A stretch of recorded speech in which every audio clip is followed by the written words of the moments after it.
Hola, bienvenidas y bienvenidos a la segunda parte de la conversación que mantuvimos con Zulma Palermo en una hermosa tarde del mes de enero del 2020, en el jardín de su casa, en Salta. Durante la primera parte, ella nos compartió los motores de sus búsquedas profesionales y personales, la preeminencia de la territorialidad, el sentido de pertenencia, de arraigo, que fueron penetrando en su quehacer profesional y en su vivencia. Cada uno de ellos se amalgamaron a sus reflexiones conceptuales, experiencias y línea de indagación que la acompañaron en su largo recorrido académico. Los y las invitamos a continuar compartiendo este segundo tramo.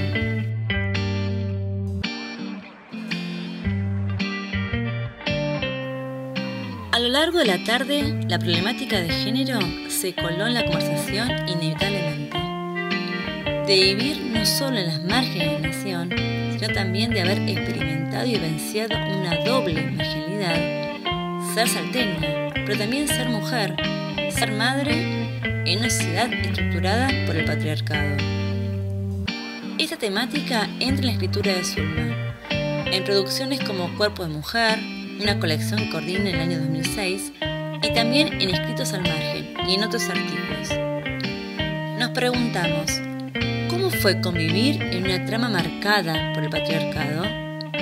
¿Cómo esa doble marginalidad impactó en su sentido de pertenencia?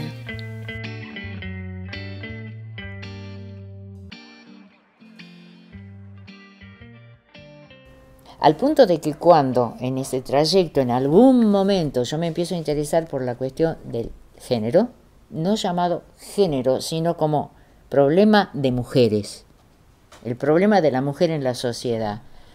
Mis primeros aportes en ese orden fue en el sentido de la doble marginalidad. Ser mujer o más, ser latinoamericana, más ser salteña. ¿Sí? Es una experiencia vivencial muy complicada, muy difícil, sobre todo cuando nos la tomamos en serio como vida personal. Lo que le significó a una mujer nacida en el 38, viviendo en Salta durante toda la vida, romper el vínculo matrimonial a mediados del 70, ¿sí?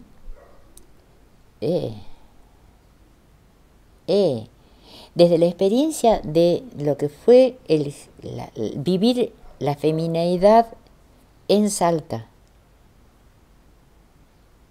en los años 50, 60, conociendo cuál es la estructura, como les decía ayer, de esta sociedad en la que los techos de tejas bajas aplastan las ideas. Para las mujeres de mi generación fue muy, muy feo, fue muy difícil. Para nosotros era vivir el día a día, no en la calle, no salir a pelearla en la manifestación, vivirla en la casa. Chicas, cuando yo hice el primer posgrado en México a fines del 60, obviamente del siglo pasado, convivíamos con muchos latinoamericanos porque, claro, en esa época... Sí, estaba casada. Yo tenía... ¿No tenías hijos? No, yo tendría 25 años, una cosa así. La cuestión es que convivíamos en una casona en el centro de México, del DF, muy cerca del parque, donde además estaba recién inaugurado el museo arqueológico. Era un lujo, era una maravilla, como espacio físico, como muestra, era una cosa espléndida. Y ahí estábamos todos, porque a esos posgrados convocaban a estudiantes latinoamericanos de distintos países. No estaban los mexicanos, estábamos todos los demás. Claro. Y la administradora de ese hospedaje, una mexicana típica, una señora terriblemente estricta, no podía entender que una mujer casada estuviera tan lejos de su casa, de su marido, de su familia, estudiando, siendo mujer, ¿no? Ya era de por sí un crimen.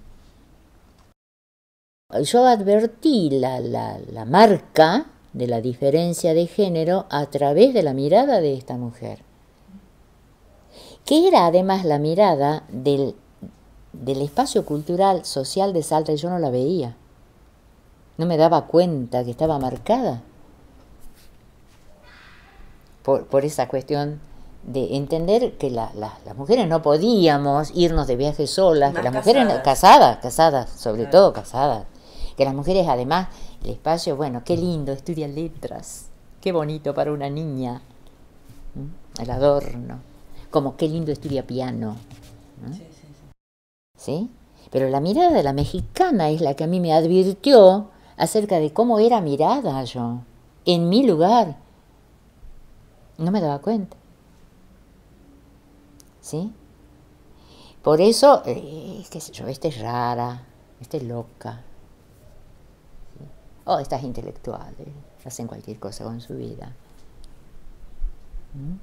Ese espacio de Salta, que en ese momento todavía, como yo les comentaba anoche cuando salimos a dar vueltas por el centro histórico, tenía un lado de la plaza destinado exclusivamente al paseo de las niñas y niños de la sociedad, de la alta, de la high society, e ir a tomar un café al Hotel Salta, que era de la oligarquía, estaba absolutamente prohibido para las que no fueran del sector. Eso pasaba en los 60 en Salta. Entonces, ahí la cuestión de la ruptura, para mí fue casi les diría inconsciente, no sabía, no advertía la mirada sobre mí, no me daba cuenta. Y me costó mucho en el orden de la familia parental. Sí, mucho, muchísimo. No me decían nada, pero la exclusión fue muy grande, y el estigma permanece,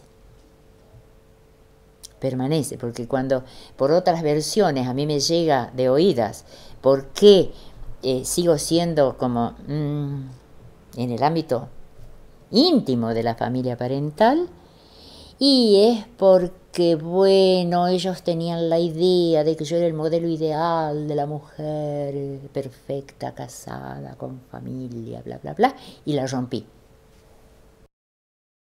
Por separación, por irme, por romper el estatuto, la ruptura íntima, intrínseca con el lugar. Y el primer lugar, ¿no? El de la familia parental. Fue jodido. Que además el patrón, el modelo jurídico al respecto, ¿no? Es decir, yo figuro en mis documentos como divorciada. Ese es mi estatuto. Cuando ese documento en ciertos espacios aparece, es una mácula todavía. ¿Todavía? Sí. Todavía, porque en la concepción de la cultura local, de la cultura dominante local, toda mujer divorciada es pasible de prostitución. Sí. Sí. Es fácil. Está necesitada.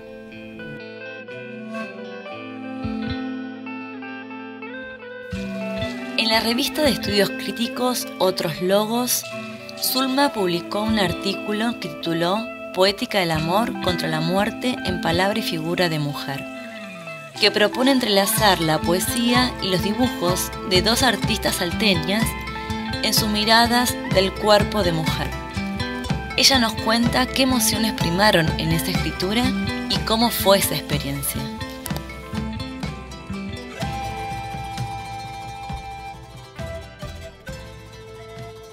En el Otros Logos de este año, de diciembre, en el número 10. una lectura, y esa me produjo mucho placer hacerla. Una lectura vinculante de textos pictóricos y texto poético, de dos amigas mías salteñas, la pintora y la poeta. La poeta se nos murió a principios del año pasado, Cuqui Leonardi, una excelente poeta, cómo juega con el cuerpo de la mujer, cómo denuncia la laceración del cuerpo femenino, muy militante políticamente también, no se puede separar, ¿no? La Cuqui es como una especie de estandarte de la lucha de todo tipo en Salta. Y la pintura, los dibujos, sobre todo de María Eugenia Pérez, me fascinó escribir. Fue una escritura apasionada, leyendo esos dos textos complementarios, ¿no? El cuerpo dibujado sangrante.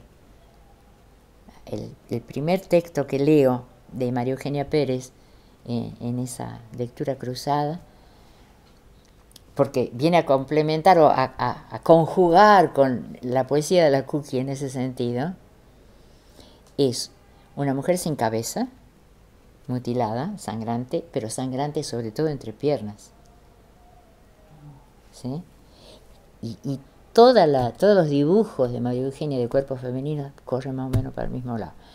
Hay unos cuerpos alados, siempre desnudos, cuerpo sangrante, piernas, brazos, entrelazados, sueltos. Trabaja mucho el cuerpo, dibuja muy bien el cuerpo. Pero el sentido, ¿no?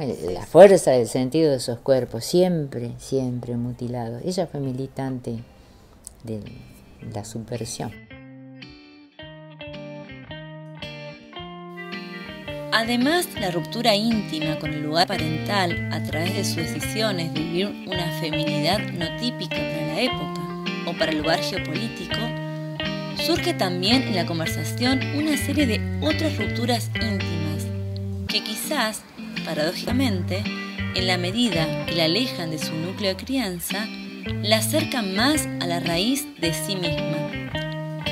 La salida temprana de la casa parental para estudiar como pupila en un colegio de monjas, la muerte de su madre, y el exilio interior, como ella lo denominó, que se le impuso a partir de la salida brusca de la universidad por el golpe de Estado en Argentina de 1976. Cada ruptura, sentimos, era un paso en un proceso de desprendimiento, de dejar atrás un yo, el yo dictado por la cultura dominante, colonizador, para reencontrarse, reexistir en un yo diferente. Le preguntamos, ¿cómo viviste o vivís hoy a la distancia aquellos momentos de rupturas grandes y cómo pudiste recrearte a partir de ellos?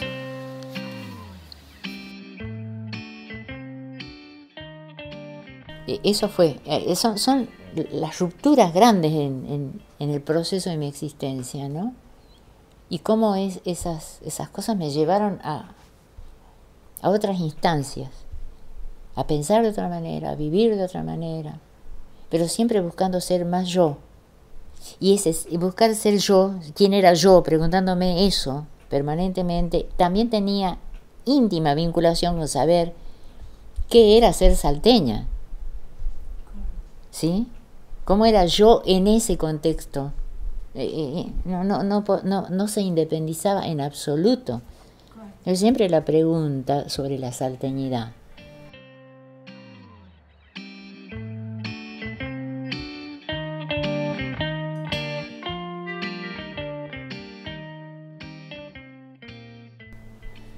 Y claro, yo no volví a mi casa. Volví en los veranos, en las vacaciones de invierno, sí. Pero no me integré nunca más al grupo de la familia parental. Y por eso también fui otra cosa. Sí. No mientras, hasta que murió mi mamá, como les decía ayer, donde yo sentí que Dios ha muerto, y eso significó para mí el corte con mi subjetividad hasta ese momento. Fui otra, absolutamente otra. Me liberé de la clausura de la religión y me liberé de todo al mismo tiempo. Parece que esa era mi sujeción, la iglesia. Mi mamá era muy, muy eclesiástica, no diría solo religiosa. Tenía veneración por los curas, era la ley. Por eso también me pareció tan injusto lo que le pasó, ¿no? Como larga agonía. Sí. Ahí yo hice el corte. Ahora estoy absolutamente segura que fue ahí. Yo tenía 23 años. Ya estabas casado. Ya, hacía varios tiempos. Claro. Hacía varios tiempos y con la decisión de no ser madre hasta no terminar la carrera. Fue un acuerdo absoluto entre ambos. Yo disfruté tanto esos años de matrimonio, de libertad, en todos los órdenes, de salir de noche, ir de fiesta, cacharpallear todo el tiempo, sin dejar de trabajar y estudiar, claro, que eran las dos cosas que me apasionaban también, además de mi pareja, ¿no? Fue muy plena esa etapa de mi vida, muy, muy plena. Y las complicaciones, la nueva ruptura vino con el régimen militar. Ahí cambió otra vez mi vida de otra manera, no para mejor precisamente, no para mejor. Porque ahí se me produjo un cambio existencial en el orden, ahí ya fuertemente político, que me llevó a otra cosa.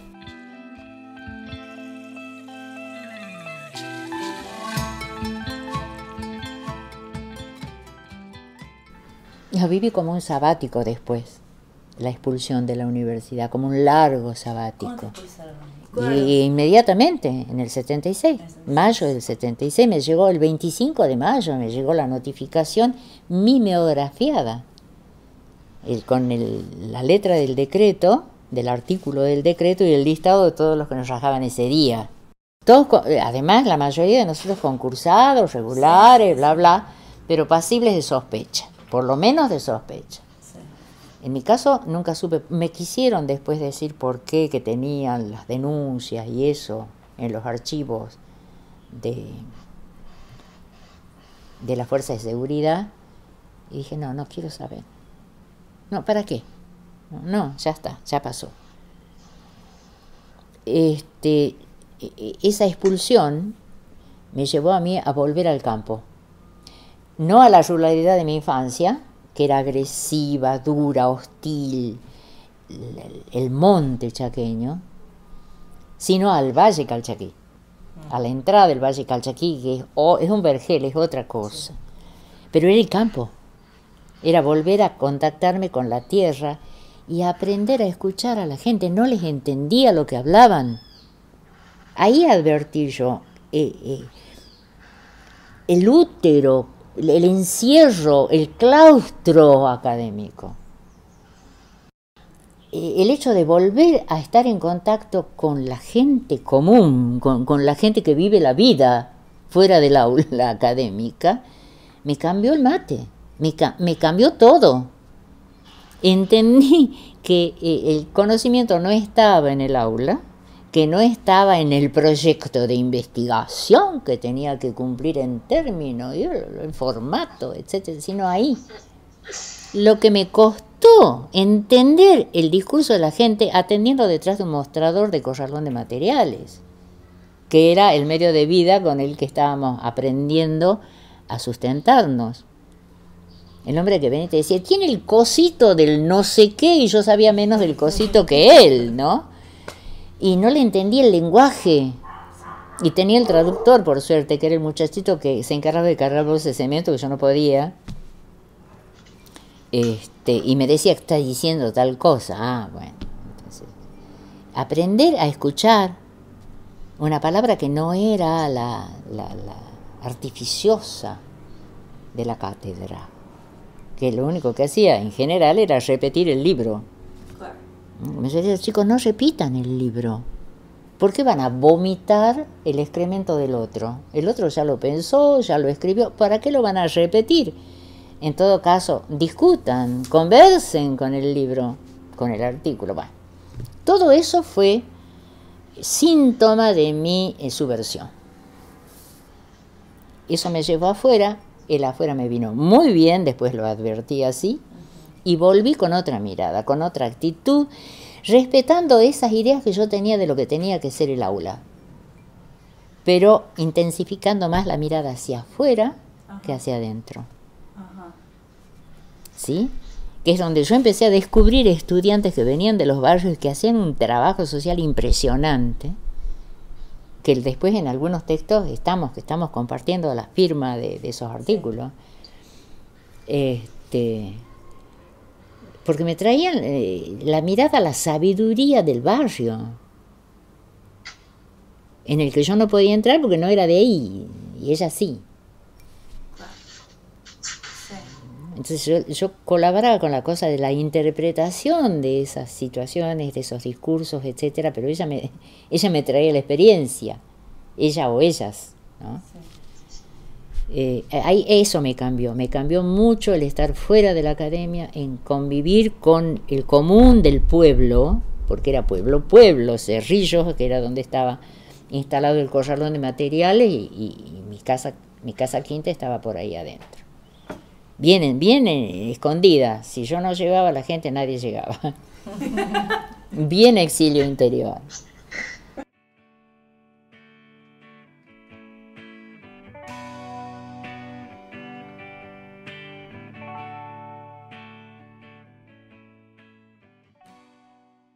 Después del exilio interior,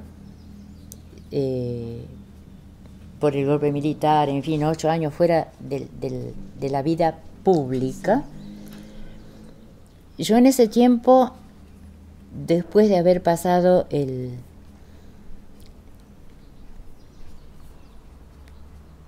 dolor de la exclusión, tiempo largo, tal vez un año, en el que no pude leer, no podía mirar un libro,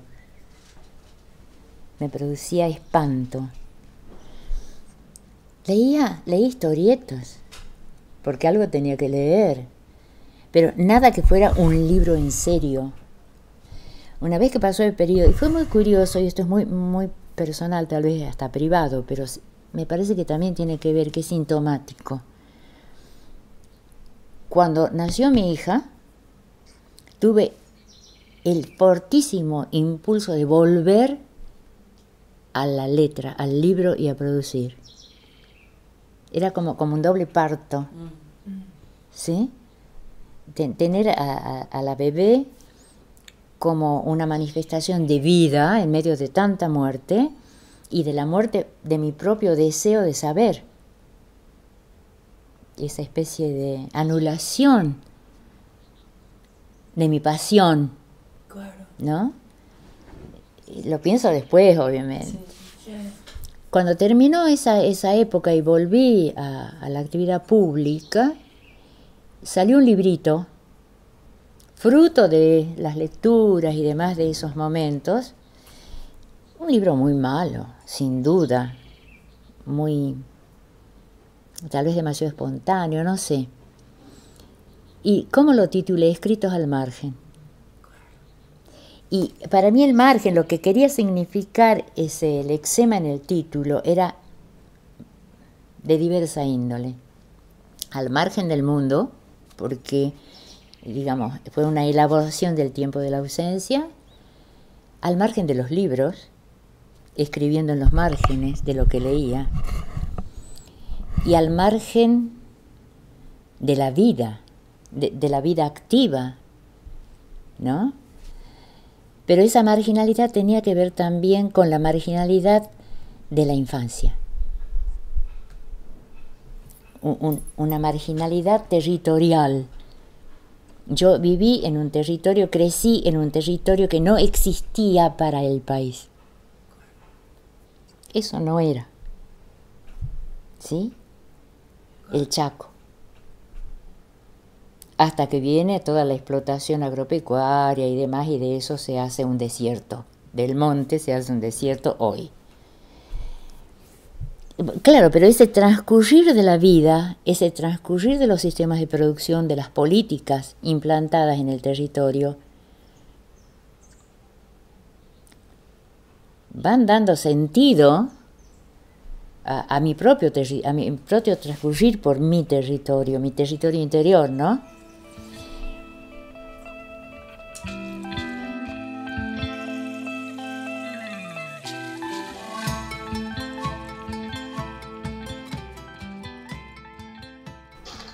Y bueno, de ahí en más fue poco el tiempo que transcurrió hasta que yo me encontrara con Walter en La Paz, en los 90.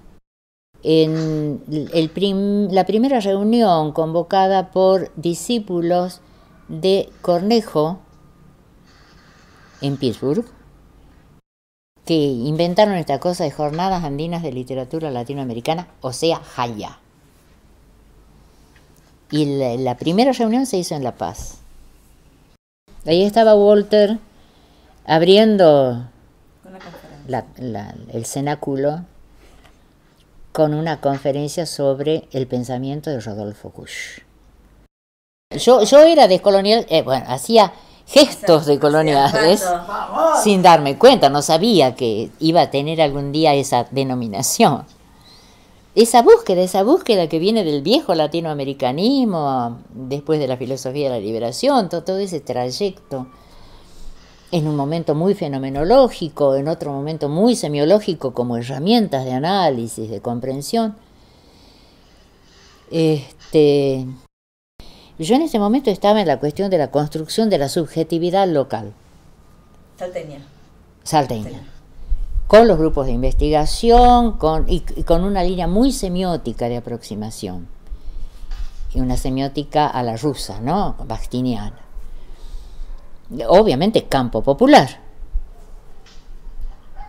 Y en algún momento de esos años, ya creo que fue a fines del 90, me llega una invitación de alguien que no conocía, ni de nombre, Santiago Castro Gómez, desde la Javeriana de Bogotá, a un encuentro sobre esta cuestión de la construcción de la subjetividad en América Latina, no sé qué. ¿Y esto qué? ¿De dónde? Santiago Castro Gómez en la Javeriana, salta aquí, perdido en el mapa. Y obviamente voy.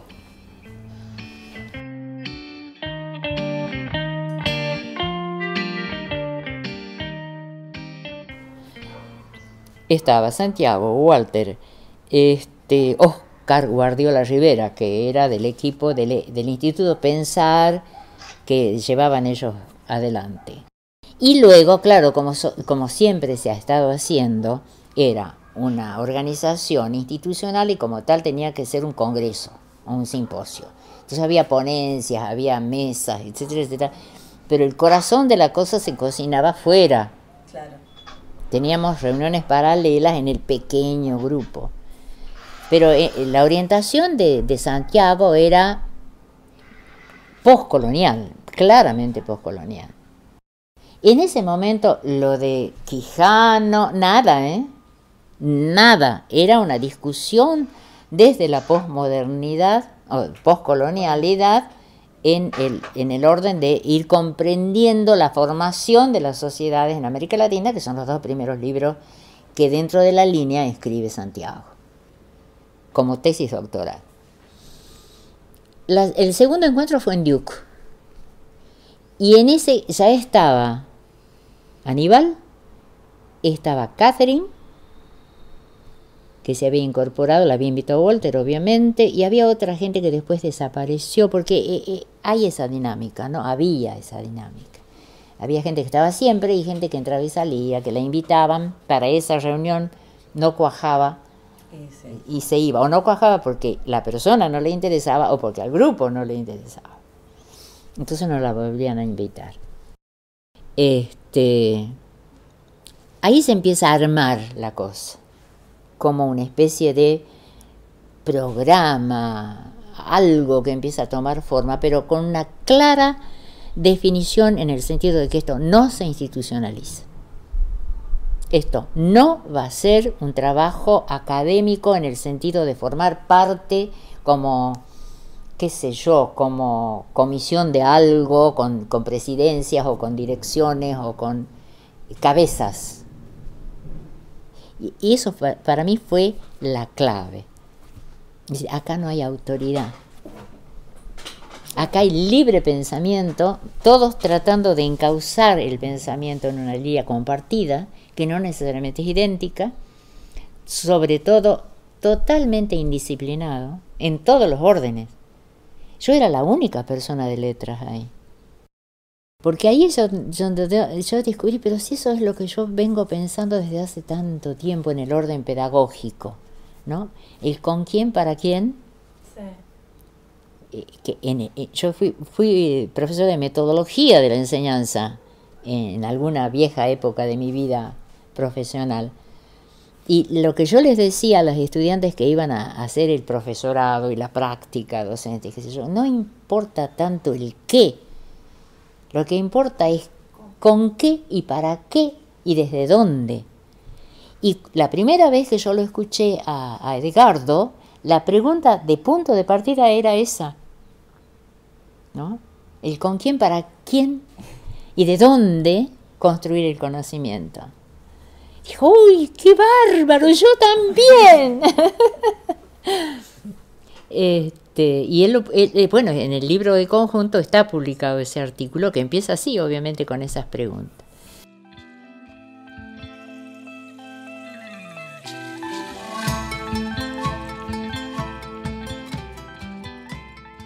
Fue en las conversaciones es que la cosa fue cambiando de nombre, de a poquito. Modernidad, colonialidad, siguiendo el paradigma de Aníbal con Wallenstein.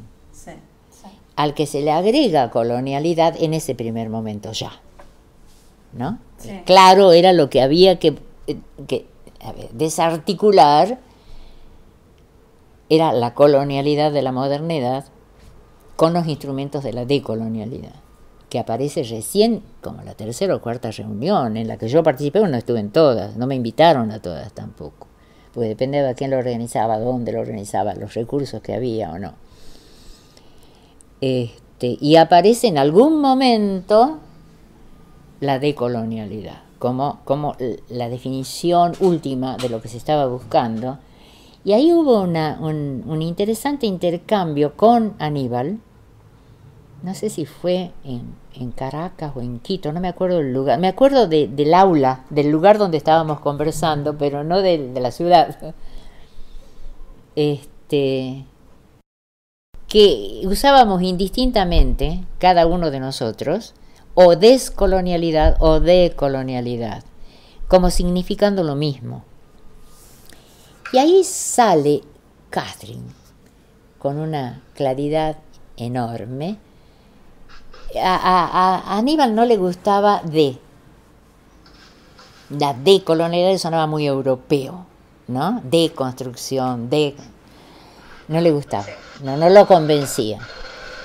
A otros les gustaba más descolonialidad y otros optaban por decolonialidad. Y ahí Catherine larga algo que después ella no retoma, pero que yo me lo apropio, que es que se trata de un posicionamiento, que después también insiste mucho en eso Walter, en los escritos sobre todo, que se trata de un proyecto que busca la crítica a la modernidad, colonialidad, pero que no se queda en la crítica, que es lo que hace el deconstructivismo, sino que genera proyectos de largo plazo. Es decir, al mismo momento que construye la crítica, o que produce el movimiento deconstructivo, construye.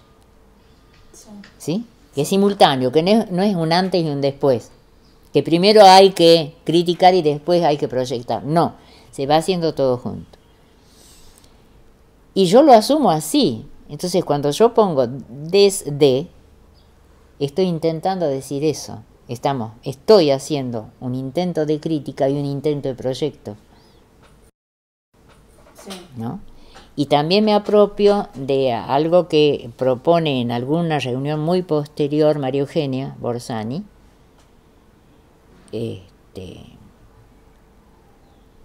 con esta cuestión de gestos, dirías vos, ¿no? Procesos descolonizantes.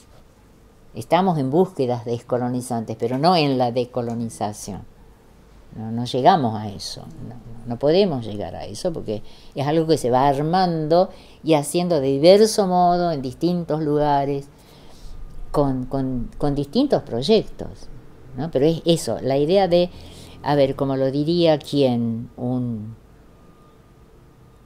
Ricoeur, un Paul Ricoeur, ¿no? Proiectum, en el sentido latino, es lanzarse hacia adelante, aunque no se sepa dónde va. Pero con una mirada clara acerca de lo que se busca, por lo menos, ¿no? ¿Cómo aquellas búsquedas descolonizantes se trasladan al ámbito pedagógico, a su propuesta pedagógica? Quienes hemos tenido el placer de compartir conversaciones y aulas con Zulma, reconocemos que el espacio áulico es su trinchera.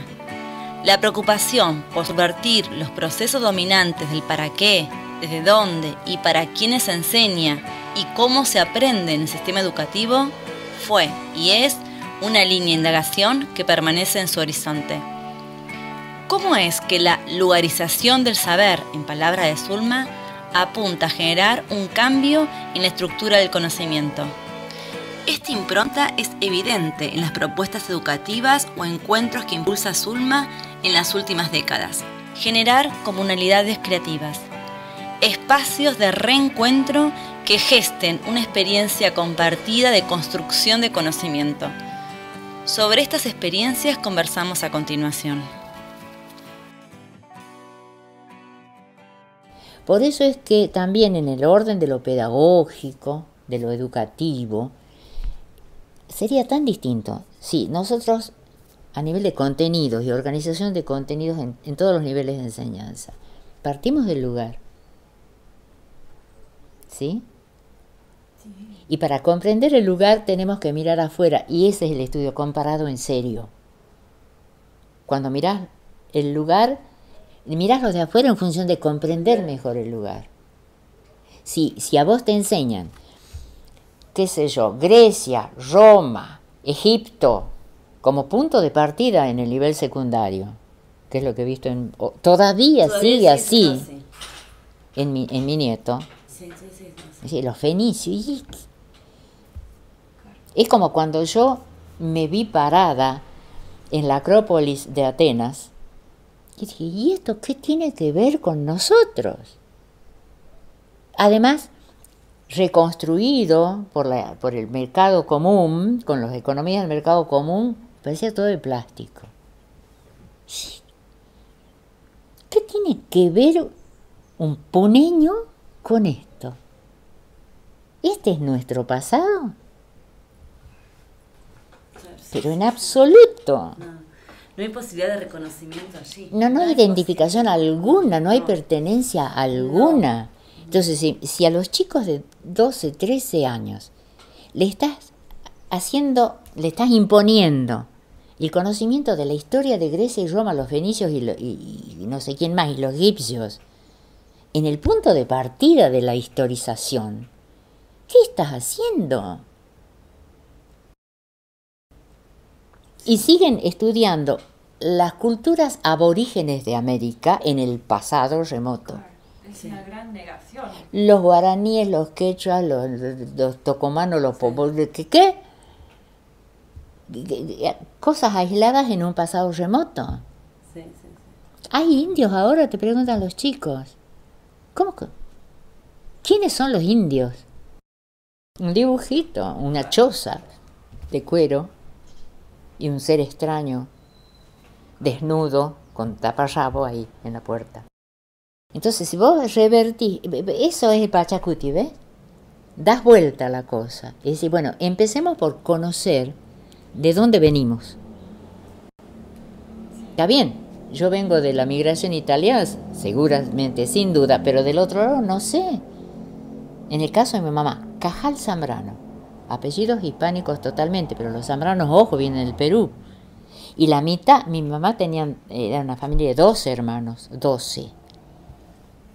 Las mujeres, no todas, no, era la mitad de esa progenie, como yo, rubia, ojos clarísimos, blanquísima, quemada por el sol, maltratada por el sol. La otra mitad mulata. Nunca nadie supo de dónde veníamos. No hay una voluntad de búsqueda. No, hay un ocultamiento voluntario. Eso de la negación del propio yo, Sí. cuál es mi raíz, cuál es mi pertenencia real, ¿no? Y va. No, y aparte otra cuestión, ¿no? Como que, si bien, por ejemplo, hablando de mí, para volver a esto más, Claro, claro, más experimentar, más de la experiencia, que puedo identificar tranquilamente donde vienen mis dos vertientes, tanto de padre como de madre, y sí vienen digamos, de otros lados, no de aquí. La distancia que yo siento de aquella procedencia, claro, es abismal. Es abismal. O sea, no hay nada allá que me identifique a mí. Como hay un montón de cosas que me identifican acá. Acá, claro. Entonces, habría que repensar también la pertenencia, no solamente como una herencia de sangre, sino como una vital. No. Es el lugar, es la territorialidad, lugar, ¿no? es otra cosa. ¿Sí? Ahora, que descubrir cuál es la vieja procedencia es interesante también para saber cómo se han ido dando los conflictos ahí. Pero, por ejemplo, hay un montón de personas conocidas que vuelven a Europa, tercera generación, no te digo, el que vino y extrañó y se volvió a reconocerse, descendientes, que ven, ¡ay! Llegué a mi pueblo, perdido en no sé qué remoto lugar de Italia o de España, porque esos son los dos lugares, las dos matrices, digamos. Cuando yo llegué a Italia y cuando pasé por primera vez, ¿no? No tenía nada que ver conmigo, salvo en ciertas gestualidades de los napolitanos y en los piropos de los romanos. Pero eso es universal tal vez. Nada, pero yo no me reconocí en esos lugares jamás, de ninguna manera. En cambio, un montón de personas, volví a la patria de mis abuelos, me encontré con familiares. Es como que no están acá. Exactamente. ¿Sí? Y en cambio, a mí me pasa siempre lo mismo. Yo puedo estar en el lugar más bello del planeta. Está planeando el avión, el valle salteño, y digo, ay, esta es mi casa. Estoy en mi casa. Qué bella es lo mejor del mundo. Eso siento. Sí. Aunque cuando haya estado donde estuve, me pareció espléndido, maravilloso, qué lindos lugares, qué maravilla, No, esta es mi casa. Esas son mis plantas. Ese es mi césped. Yo siento que me tiro todos los días en el césped y siento que estoy ahí. Sí. Por eso la recomendación a mis hijos, el mandato, que no sé si espero que lo obedezcan. Me muero, me creman y dispersas mis cenizas en el valle. Polvo eres, en polvo te convertirás, y polvo al polvo, mi territorio. Que no es solo mío, pero yo lo siento muy propio. Claro. De esta idea de propiedad individual, no es la propiedad material, no es material. Es otra cosa. Es otra cosa. Ahí yo entiendo muy bien esta búsqueda de la reexistencia de Adolfo. ¿Qué es reexistir para esos grupos que no han existido como ellos? Es eso, es encontrarse como personas, autoestimarse, sin los fantasmas. Por eso es la lugarización del saber. El eje para mí, la fuerza de la transformación posible, insisto, en la escolaridad hay que partir del lugar y comprender mejor el lugar por relación con otros lugares que no son este. Ahí cargar el sentido. Y ese, si vos querés desde el punto de vista de las expectativas de la episteme moderna, es un estudio comparado. Pero comparás a partir del yo, no a partir del que me impone afuera. En estos últimos años, Zulma coordinó talleres y encuentros donde la propuesta se centró en revisar la estructuración del saber, las maneras en que se produce el conocimiento, trayendo al espacio común la experiencia y la creatividad. Le pedimos que nos hablara más sobre esta propuesta.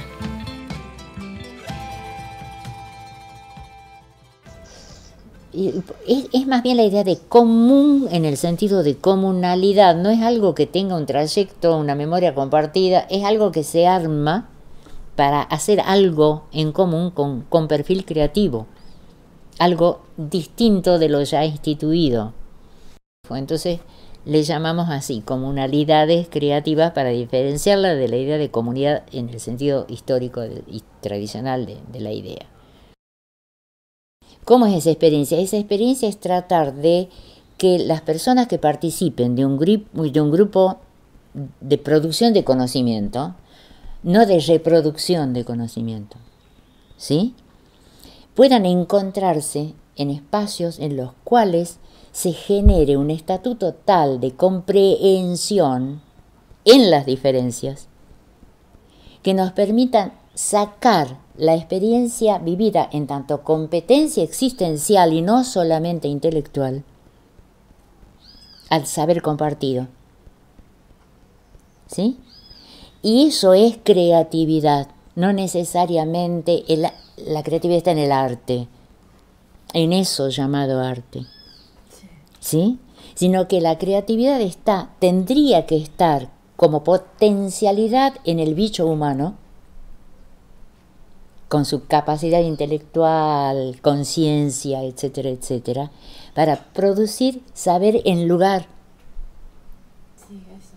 ¿Sí? Sí. Saber en lugar, porque este saber universitario, o sea, universal, es siempre un aprendizaje impuesto. Apunta a un cambio de la estructura del conocimiento, no solamente al contenido. En este tipo de encuentros, por ahí uno dice, che, vamos al jardín a conversar.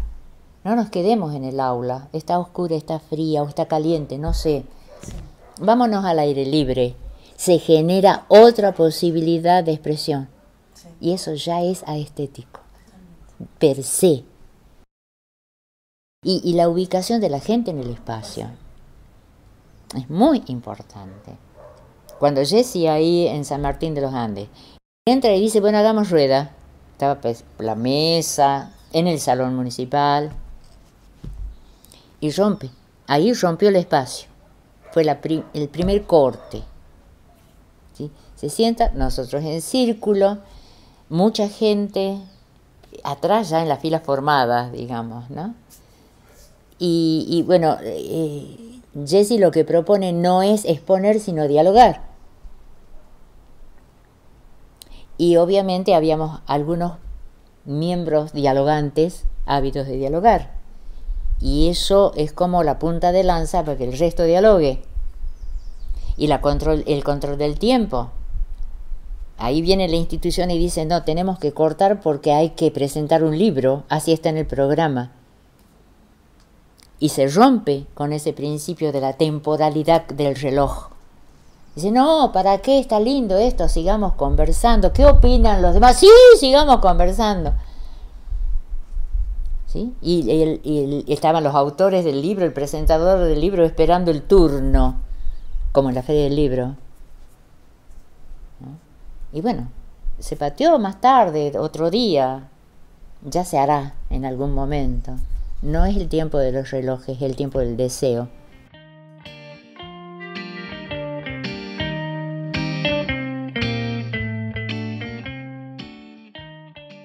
Hubo incomodidad, claro que la hubo, en la organización, pero era importante que la haya, que se produzca la incomodidad, que se la sienta, que se la viva, como que se la perciba como que estamos rompiendo y no se puede romper. Y la herida se manifiesta en disgusto, en desinteligencias. Pero si no hacemos eso, crecemos. Insisto en eso. Yo creo que si no nos No, la palabra compromiso tampoco me satisface porque está muy manoseada, ¿no? Si no nos conmovemos, no pasa nada, ¿sí? Si yo puedo seguir después de décadas lagrimeando cuando me meto con el discurso poético de Castilla, no pasa nada, es que me sequé, ¿sí? Y si todavía en estas instancias comunales la gente lagrimea, es porque se está sacudiendo y está pasando algo. Sí. Indudablemente, desprenderse, como dice nuestra colección, el desprendimiento en Ediciones del Signo, es muy difícil, es cruento, es romper cordón en serio, es cortarlo. Y no todo el mundo lo puede hacer, no todos estamos en condiciones de romper, de cortar. Sí. De cortar y crear. Y generar, claro. Procrear, no más que crear, procrear. Será un proceso. Y bueno, esa es la utopía. Que vaya pasando. A mí me va pasando. ¿Cómo? Y así, haciendo y queriendo, deseando íntima, intensamente, que esas personas con las que consigo conectarme en serio, ¿sí? No tener un conversatorio, sino conectarme, aprehendernos, salgan de estos encuentros con un plus en serio también y con el deseo de potenciar eso, de reproducir esa experiencia. Camino lento, frustrante muchas veces, pero al menos desde mi lugar es lo único que puedo hacer porque no tengo herramientas para otra cosa. Y Zulma, una pregunta por ahí un poco sonsa, pero ¿es posible desprenderse sola? Primero no es para nada una pregunta sonsa. Yo creo que es un camino un poco solitario. Yo creo que es un camino un poco... No sé si es individual en el sentido del individualismo, ¿sí? Sino que es solitario. No es lo mismo. Porque es interior. Es interior. Es un proceso interior de autodescubrimiento, ¿no? Y la palabra descubrir en el sentido de desocultar, de perder el miedo a desocultar, ¿sí? De ir sacando velos y advirtiéndose a uno mismo cada vez que está dando marcha atrás, que está repitiendo conductas que creyó haber dejado atrás, que creyó haber borrado. Y sin embargo el pentimento, como dicen en pintura, ¿no? Brota por debajo, sube a la superficie. Y se dicen palabras, se dicen gestos. Pero es un proceso interno, por eso solitario, no necesariamente individual. Claro. ¿Por qué es tan necesario? Incluso para nosotros mismos, ¿no? Para la academia también. Hacer este giro. Poder valorizar estas otras creaciones, estas otras pensamientos, sentires, saberes. ¿Por qué es importante que esto suceda dentro de la academia? Y esa es la cuestión, ese es el giro, si ustedes quieren, para usar la idea de giro en el sentido de Pachacuti, que siempre estuvo funcionando en mis búsquedas. Pachacuti es ese vuelco, ¿no? Ese cambio hacia otra cosa totalmente distinta. Buscar que el sistema, para mí, lo único que podía hacer, porque para eso me he profesionalizado, el sistema educativo, diera un vuelco en el orden de cambiarlo todo, porque si eso no se cambia, la sociedad va a estar siempre sujeta al patrón de poder. Siempre.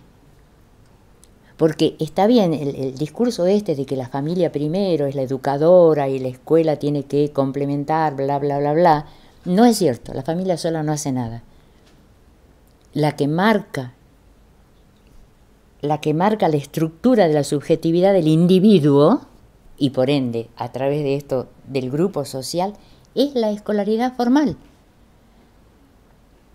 Y la escolaridad formal te mete en la línea de la verdad y de la falsedad, en la línea de lo valioso, de lo no valioso, de lo correcto y de lo incorrecto, en todos los órdenes de la vida, en todos.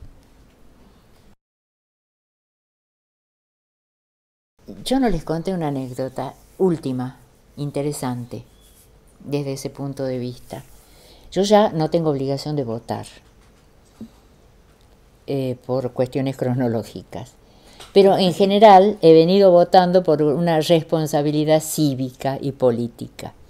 Este año solamente voté elección nacional, no la provincial, porque en la provincial no había por dónde correr. Bueno, ya está. ¿Para qué voy a perder el tiempo? En la nacional, sí, si no en la previa, sino ya en la final. Primaria, si no. Yo voto en una escuela de por acá del barrio, donde la población es bastante medio para abajo. Por suerte llegué, yo estaba con muleta todavía, o con bastón, no me acuerdo, con muleta creo. No había nadie en mi mesa, nadie. En la mesa de al lado había asientos, bueno, me tocó por suerte. Voto, salgo lentamente, ya manejaba, claro. Sí, con muleta pero manejaba. Lentamente por la veredita estrecha e irregular. Y venían detrás dos señoras, conversando. ¡Ay, che! Le dice la una. ¿Vos sabés que no encontró los votos pasados? Actual gobernador. Y cierto, che, dice el otro, yo tampoco. ¿Y qué has votado? Y no sé, algo que había ahí, no sé qué era. Y la otra, y vos, y yo también, che, pero ¿y por qué no estaba Sanz? Entonces ya no pude más. Me di vuelta y digo, señoras, es que esta elección no era para el gobernador provincial, sino para el presidente de la nación. ¡Ah, no sabía! Sí, le digo, lamentablemente. Con razón no estaba Sanz. Claro, no estaba Sanz.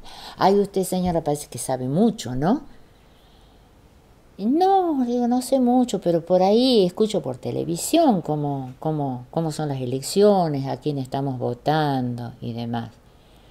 Ah, dice que nosotros no vemos esas cosas. Bueno, me quedo con una desazón espantosa. Esas mujeres tienen su saber, que no es precisamente el saber institucional o institucionalizado. No son ignorantes, no están informadas porque nadie las informó. ¿Qué ha hecho la escuela con ellas? ¿No estudian educación cívica? ¿Qué hacen en la escuela? Que ni siquiera la escuela es capaz de hacer comprender a las personas que se alfabetizan cómo funciona el sistema. ¿La culpa es de ellas? Entonces vuelvo sobre lo mismo. Cuando yo pienso qué estamos haciendo desde lo académico, porque en última instancia, ¿quién es la responsable de todo eso? La universidad. Ahí se forma todo. Están los pedagogos, los psicólogos, los antropófagos, todos. ¡Ay, cómo sabe! De la comunidad Winchipichito, no sé. ¿Y a quién le sirve ese conocimiento? ¿Qué modifica ese conocimiento? Nada. De ahí mi enorme disgusto con la academia. Yo creo que la academia ha sido, y cada vez peor, un espacio, una institución que se retroalimenta a sí misma. Sí, ¿estudio en la universidad para qué? Para dar clase en la universidad. ¿Estudio en la universidad para qué? Para investigar. Con ese. Para finalizar nuestra conversación, le preguntamos a Zulma sobre su mirada hacia el futuro, su lectura sobre el presente y cómo vislumbra lo que vendrá. ¿Qué utopías seguimos sosteniendo?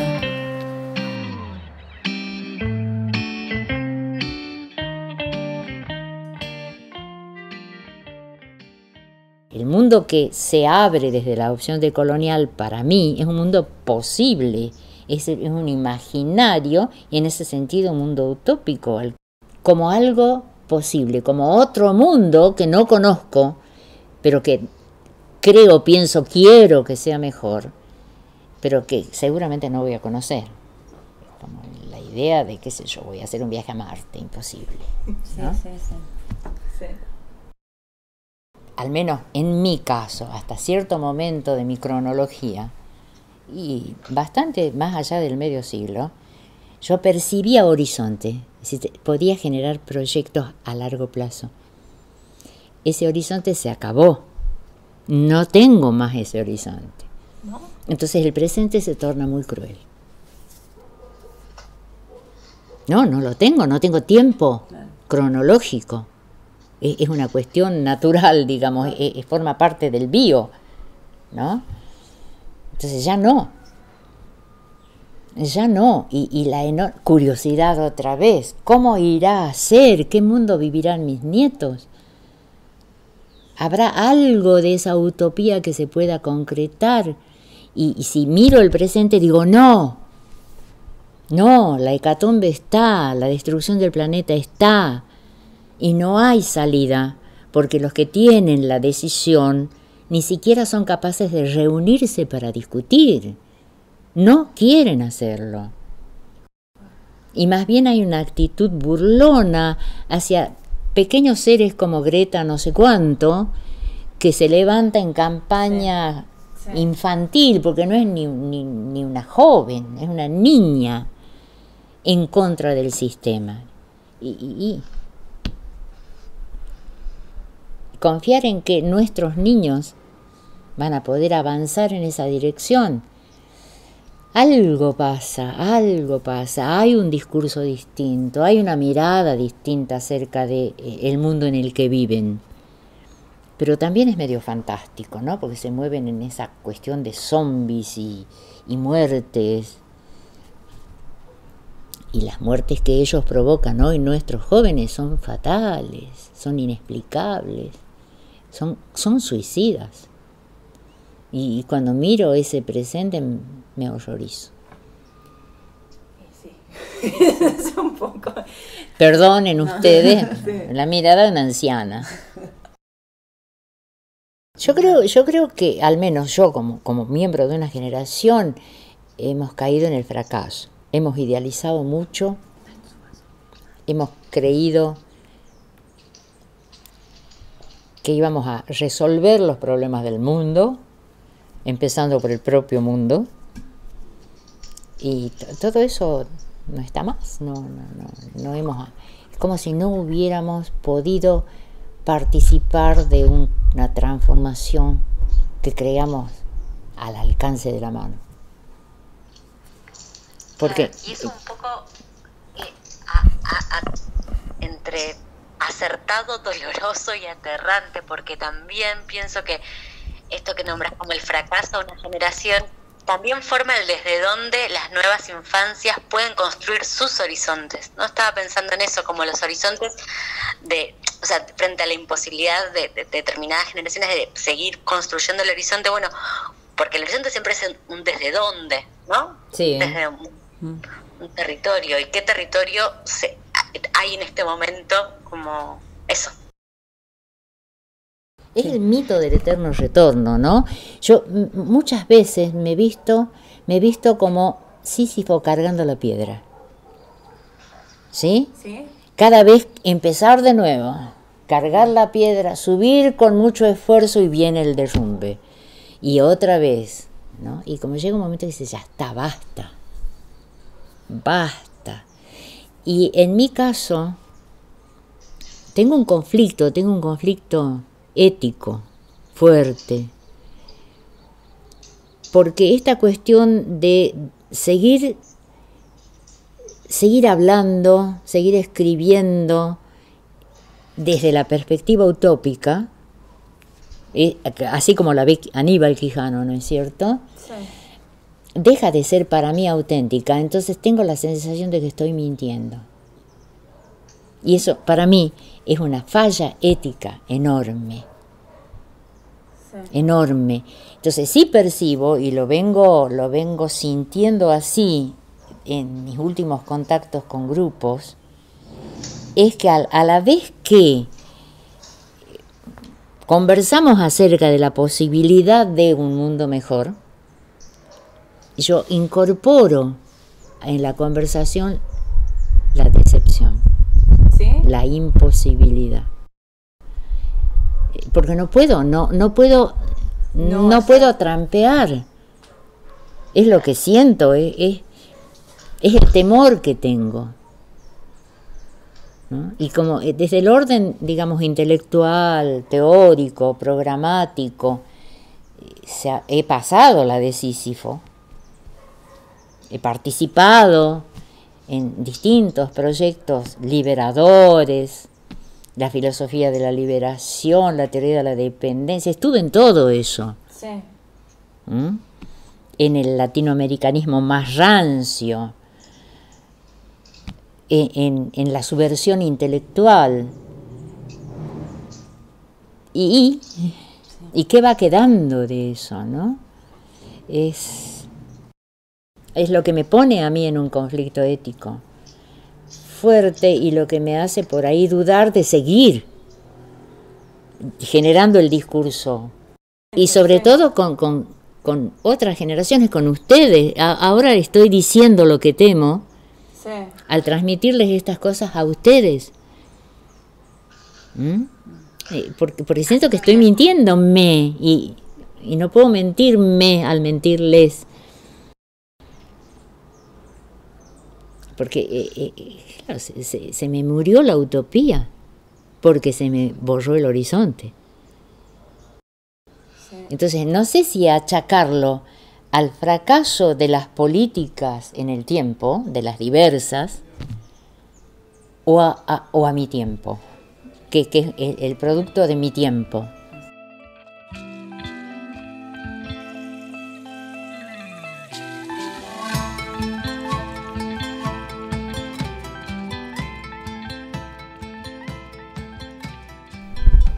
A ver, yo tengo una imagen casi visual de lo que está pasando en el reventón, en la explosión en el mundo de estas impotencias, de esto que ya no puedo más. Como géiseres, ¿sí? Son como pequeñas manifestaciones de un subsuelo que hierve en toda la extensión del planeta. En toda, Europa, Asia, nosotros, todos lados. Y que ahora eso que yo visualizaba metafóricamente es más fuerte. Australia arde. Sí. Ya no es un geyser, es la isla. ¿Sí? La Amazonía arde y no es un geyser, es la Amazonía. Físicamente, eso que yo veía como representación de lo social, está pasando como planeta, como tierra. Y tal vez esa virulencia de géiseres puede llegar a pasar que la explosión sea completa en el orden físico. ¿Y si fuera en el orden social y político? Esa sería la utopía. Esa es la utopía, tal cual. Tal cual, sí. Porque así como medido temporalmente, la duración de los progresismos en el gobierno y los conservadurismos en el cada vez más corta, los tiempos se van achicando. Ambas maneras de vivir el mundo, por generalizar, también aprenden del otro, ¿no? Entonces uno ve que cuando avanza el conservadurismo como ahora, viene con los instrumentos de la resistencia. Sí. Y a la inversa. Entonces, en esa confrontación de fuerzas, de aprendizajes mutuos del uno del otro, de apropiarse de las acciones de la resistencia por el poder, ¿a dónde lleva? ¿A dónde puede llevar? ¿Es una ilusión la crisis terminal del capitalismo? Cuando creíamos, ¿no? Sí, que estaba muriéndose. Ya está agotado. Reflota. Con la crítica interna al capitalismo, ¿no? Capturando, aglutinando aquello que podía ser su posible confrontación. Sí, claro. Sí, incluso a nivel teórico, ¿no? Sí. Como buscando otras maneras de acumular y de ampliarse, ¿no? Claro, de expandirse. Ahí necesitamos el giro de Pachacuti. Ahí necesitamos un Pachacuti.